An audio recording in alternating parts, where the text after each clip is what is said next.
Jerry, ano, sundan mo kami. Sabi niya, oo nga, kaya kung sundan mo kayo, kasi mababa yung ano ko eh. Sabi niya, yung height nyo nga niya. Hindi naman sa ano yun eh. Hindi Yung naman, ano nga, hindi man kailangan ko sakali. Kung desidido ka matuto, pwede yun. oo nga, Palag yung yun. ano nga niya, kaso, parang ano nga, Nag-aalangan siya, wala Oo. siyang ano sa bilib sa sarili niya. Ganun din Oo. naman ako nung Oo. nung una. Lahat Hindi. naman dumadaan sa ganyan. Diba, nag-high school siya, tapos sa K-12, tapos nag-ano siya. Yung kasama ko na bata, yun. Ay, bunso mo ba yun? Oo, tapos na ng ano yun. Tapos na Gusto ng niya ano, nainganyo siya sa exhibit. Oo, dahil Huwag muna siya magmadali. Aralin niya na lang muna. hindi nga siya nag-ano. Dahil nung sinabihan ko siya, may edad na ako. Sabi ko, pag makatapos sila, kuya mo sa ate mo, sabi ko, maglalaylo na ako. Sabi ko, paano ikaw? Sabi niya, nandyan pa naman si Janine ah.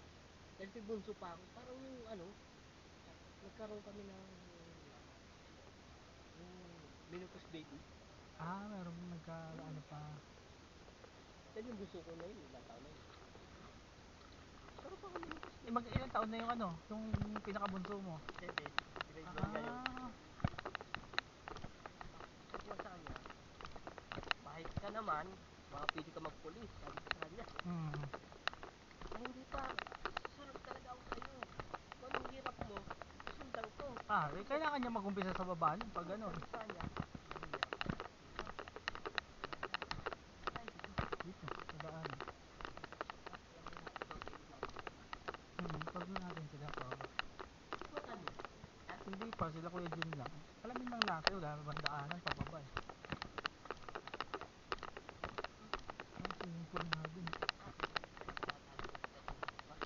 Hindi na, ito na yun. Diyan na lang daw paparado, tapos maglalakad na lang daw pababa. Swimming na tayo. Alas 6 pa naman eh, mag-aalas 5 pa lang. Pwede pa. 1 hour. Pwede pa. Yung naligo ka na doon kagaling mo. I-survey ko nga. Okay lang nga lang ako. Ay, okay na ka. Napuros. Ano to? Hindi, tuloy lang tayo. Padayon ba? Parking to eh. Kaliwa tayo. Tapos, tayo dun. Wala masyadong tao dito. Dapat dito na lang kinuha ni Sir Jason. Kaya lang walang swimming pool. Ay, ano ata to eh. Private ata to. Para lang sa mga nakatira rito.